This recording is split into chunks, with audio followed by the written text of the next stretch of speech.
Dearest memories of that time. I don't know, I enjoyed being kicked in the head by the Sex Pistols, for example.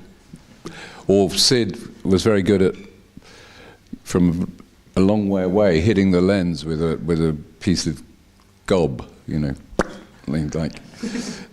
I cherish that kind of memory. No, the main memory was that really you could do anything you want. It's not that difficult to stand up and change things, and we've forgotten that. I think, you know, it's a simple act that people, if they come together, can change things.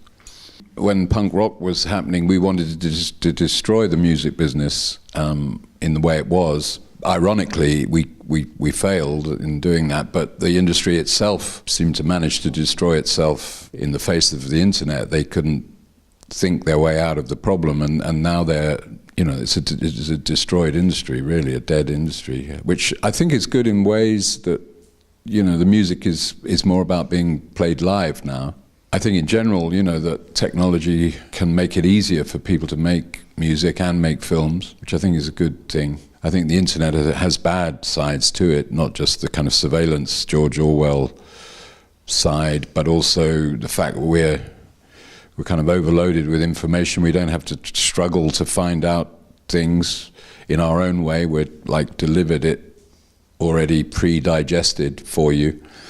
You know, it's like the birds that chew the food before they feed it to the baby birds. That's what the internet does. It kind of pre-digests it and blands it out and makes it too easy. I think one of the great things when you grew up in the pre-internet world was you had to really go out and find things for yourself. You didn't just hit a button and they all came to you, you know. And it's that process of a journey of discovery, which is what life really is about, being a human being is about.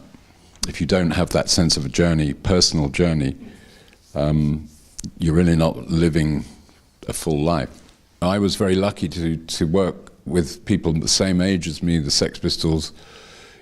You know, you share the same passion, same thoughts. I think someone like me making videos with a young band now is not as good as them doing it with their friends. So, you know, I'm not like desperate to make videos about young bands. If the music's good, I'd be interested. I'd like to do, I admire someone like Tom Waits I'd like to do a video with, because he's my age, maybe. He's a bit older than me. But yeah, I think young filmmakers should make films about young bands, really. The last thing we filmed was on a boat with big singing and Stephen Paul, the Sex Pistols there, and when the song ended, they threw all the instruments into the sea. So we came back to the shore, the harbour, and there's this little guy there saying, "Where's the fucking instruments?" You know, and Malcolm's saying, "Oh, they threw them in the sea." And then the guy's saying, "Well, where's the fucking money?" You know, and Malcolm's saying, "Oh, we don't have any money." And "Oh, I'm going to fucking kill you. I'm going to kill you." It's kind of mafia guy, this guy. And Malcolm said, "Okay, Julien, what's going to happen is you're going to stay as like human security for this. You know, I'll send you the money to the post office on Monday. I'm going home. Here's a ticket, you know. But stay until money." And the guy said, "Okay, this guy's going to stay. It's okay. You've got this guy as hostage," kind of thing. So I was in Rio. I went to the post office on the Monday. Obviously, there was no money. I went 6 weeks.